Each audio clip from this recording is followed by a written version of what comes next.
ಕೋಟ್ಯಾಂತರ ಜನರು ಕಾತುರದಿಂದ ಕಾಯ್ತಾ ಇದ್ದಂತಹ ರಾಮಲಲ್ಲನ ವಿಗ್ರಹ ಅಯೋಧ್ಯ ರಾಮ ಮಂದಿರದ ಗರ್ಭಗುಡಿಯನ್ನು ತಲುಪಿದೆ. ರಾಮಲಲ್ಲನ ವಿಗ್ರಹ ಹೇಗಿದೆ ಅನ್ನೋದು TV9ನಲ್ಲಿ ಲಭ್ಯವಾಗಿದೆ.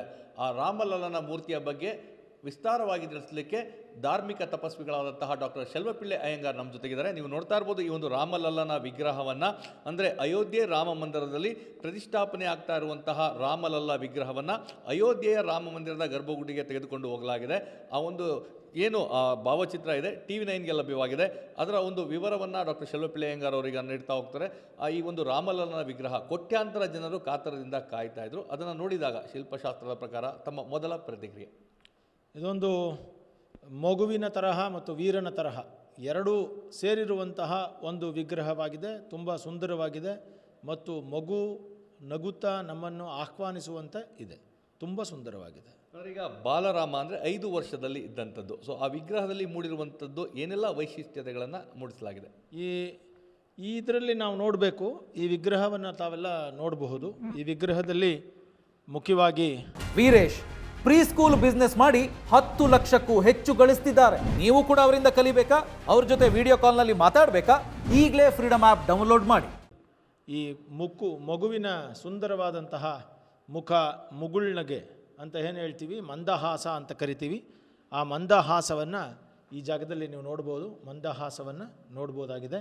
ಮತ್ತು ಕಣ್ಣು ಚಿಕ್ಕದಾಗಿದ್ದು ಹಾಗೆಯೇ ಅರಳಿರುವಂತೆ ಇದೆ. ಚಿಕ್ಕ ಮಗು ಆಶ್ಚರ್ಯಚಕಿತರಾಗಿ ನಿಮ್ಮನ್ನು ನೋಡೋ ಹಾಗೆ ಈ ಕಣ್ಣಿನಲ್ಲಿ ಭಾವಗಳನ್ನು ತೋರಿಸಿದ್ದಾರೆ.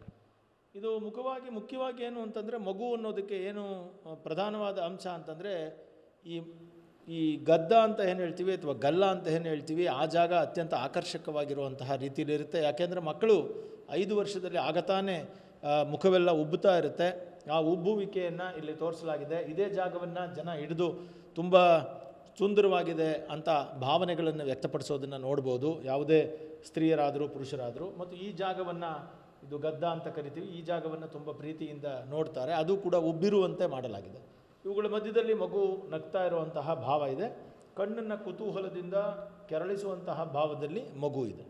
ಇನ್ನು ಮಗು ಅಂತ ತೋರಿಸೋದಕ್ಕೋಸ್ಕರ ಇಲ್ಲಿ ಏನು ಪೂರ್ಣವಾಗಿ ನಿಮಗೆ ಗುಂಗುರು ಕೂದಲನ್ನು ತೋರಿಸಲಾಗಿದೆ. ಸಾಮಾನ್ಯವಾಗಿ ಮಕ್ಕಳಲ್ಲಿ ಆಗತಾನೆ ಮಗು ಹುಟ್ಟಿರುತ್ತೆ, ಇನ್ನೂ ಕೂಡ ಅದಕ್ಕೆ ಚೌಲ ಸಂಸ್ಕಾರಗಳನ್ನೆಲ್ಲ ಮಾಡಿರೋದಿಲ್ಲ. ಮತ್ತು ಮಕ್ಕಳು ಯಾವತ್ತೂ ಕೂಡ ಈ ದೊಡ್ಡವರ ಥರ ಏನು ನೇರವಾಗಿ ಬಾಚುವ ವ್ಯವಸ್ಥೆಗಳೆಲ್ಲ ಇರೋದಿಲ್ಲ. ಅದು ಮಗುವಾಗಿರುತ್ತೆ. ಆದ್ದರಿಂದ ಅದು ಗುಂಗುರಾಗಿ ಕೂದಲುಗಳು ಇರೋದನ್ನು ಇಲ್ಲಿ ನೋಡ್ಬೋದು ನೀವು. ಅಲಕ ಅಂತ ಕರೀತಾರೆ ಸಂಸ್ಕೃತದಲ್ಲಿ. ಆ ಅಲಕಾಬಳಿಗಳನ್ನು ಕೂಡ ನೋಡಬಹುದು. ಆದರೆ ಇದು ಮಗುವಾಗಿದ್ದರೂ ಕೂಡ ಇದು ಸಾಮಾನ್ಯವಾದ ಮಗುವಲ್ಲ. ಇದು ರಾಜನ ಮಗು, ಸಾರ್ವಭೌಮನ ಮಗು. ಆದ್ದರಿಂದ ಸಾರ್ವಭೌಮ ಚಿಹ್ನೆಯ ಪ್ರತೀಕವಾದಂತಹ ಯುವರಾಜ್ಯ ಪಟ್ಟಾಭಿಷೇಕವಾದಂತಹ ಒಂದು ಚಿಕ್ಕ ಕಿರೀಟದ ರೀತಿಯಲ್ಲಿ ಒಂದು ವ್ಯವಸ್ಥೆಯನ್ನು ಕೀರ್ತಿಮುಖದ ಜೊತೆಯಲ್ಲಿ ಇಲ್ಲಿ ಮೇಲ್ಭಾಗದಲ್ಲಿ ಮಾಡಲಾಗಿದೆ. ಇಲ್ಲಿ ನೀವು ನೋಡಬಹುದು ಒಂದು ಬಗ್ಗಿರುವಂತಹ ಅದು ಕಿರೀಟದ ಮೇಲ್ಭಾಗದಲ್ಲಿ ಬರುವಂತಹ ಒಂದು ಶಿಕಿಪಿಚ್ಚ ಅಥವಾ ಮೇಲ್ಭಾಗದಲ್ಲಿ ಇರುವಂತಹ ಒಂದು ಕುಚ್ಚಿನ ರೀತಿಯಲ್ಲಿ ಮಾಡಲಾಗಿದೆ. ಆದರೆ ಇದು ಕೇವಲ ಸಾರ್ವಭೌಮನೂ ಅಲ್ಲ, ಮಗುವೂ ಅಲ್ಲ, ಇದು ದೇವರ ಸ್ವರೂಪ ಅಂತ ತೋರಿಸೋದಕ್ಕೋಸ್ಕರ ಹಿಂಭಾಗದಲ್ಲಿ ಶಿರಶ್ಚಕ್ರವನ್ನು ಮಾಡಲಾಗಿದೆ. ಇದನ್ನು ಪೂರ್ತಿ ಶಿರಶ್ಚಕ್ರ ಅಂತ ಕರೀತಾರೆ. ಶಿರಸ್ಸಿನ ಹಿಂಭಾಗದಲ್ಲಿ ಉಂಟಾಗುವ ಪ್ರಭೆಯ ಚಕ್ರ ಅದು ದೇವರುಗಳಿಗೆ ಸಾಮಾನ್ಯವಾಗಿ ಕಂಡುಬರ್ತದೆ. ಹಾಗಾಗಿ ಎಲ್ಲ ದೇವರುಗಳಲ್ಲಿ ಈ ರೀತಿಯಾದಂತಹ ಶಿರಶ್ಚಕ್ರವನ್ನು ಮಾಡಿರ್ತಾರೆ. ಹಾಗಾಗಿ ಇಲ್ಲಿ ರಾಮಲಲ್ಲನ ಮೂರ್ತಿಯಲ್ಲಿ ಈ ಶಿರಶ್ಚಕ್ರವನ್ನು ಮಾಡಲಾಗಿದೆ. ಇನ್ನು ಮಣಿಕುಂಡಲಗಳನ್ನು ತೋರಿಸಲಾಗಿದೆ. ಯಾಕೆಂದರೆ ಕುಂಡಲ ಮಗುವಿನ ಒಂದು ಪ್ರಧಾನವಾದ ಲಕ್ಷಣ. ಅದು ಹಿಂದೂ ಧರ್ಮದ ಸಂಕೇತದಲ್ಲಿ ಕಿವಿಯನ್ನು ಚುಚ್ಚುವುದು ಮತ್ತು ಕುಂಡಲಗಳನ್ನು ಹಾಕಿಕೊಳ್ಳುವುದು ಒಂದು ಪ್ರಧಾನವಾದ ಲಕ್ಷಣ. ಹಾಗಾಗಿ ಇಲ್ಲಿ ಕುಂಡಲಗಳನ್ನು, ಅಂದರೆ ವೃತ್ತಾಕಾರದ ಕುಂಡಲಗಳನ್ನು ಕಿವಿಯಲ್ಲಿ ನೋಡಬಹುದಾಗಿದೆ. ಇದಲ್ಲದೆ ಕತ್ತಿನಲ್ಲಿ ಒಂದು ಕಂಠಿ ಎನ್ನುವಂತಹ ಹಾರವನ್ನು ನೋಡಬಹುದಾಗಿದೆ. ಅದು ಕಂಠಿ ಅಂತ ಕರೀತಾರೆ. ಮುಂಭಾಗದಲ್ಲಿ ಅನೇಕ ರತ್ನ ಮಾಲೆಗಳು ಮತ್ತು ಮುಕ್ತಾಸರಗಳನ್ನು ನೋಡಬಹುದಾಗಿದೆ.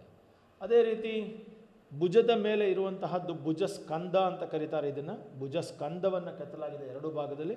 ಅದೇ ರೀತಿ ಕೆಳಗಡೆ ನೇತನಾಡುವಂತಹ ಒಂದು ಅಲಂಕರಣ ಇದೆ, ಅದನ್ನು ಭುಜಕೀರ್ತಿ ಅಂತ ಕರೆಯಲಾಗುತ್ತೆ. ಸೊ ಭುಜಕೀರ್ತಿಯನ್ನು ಕೂಡ ನಿಮಗೆ ಇಲ್ಲಿ ತೋರಿಸಲಾಗಿದೆ. ಇದು ಭುಜಕೀರ್ತಿಯಾಗಿದೆ.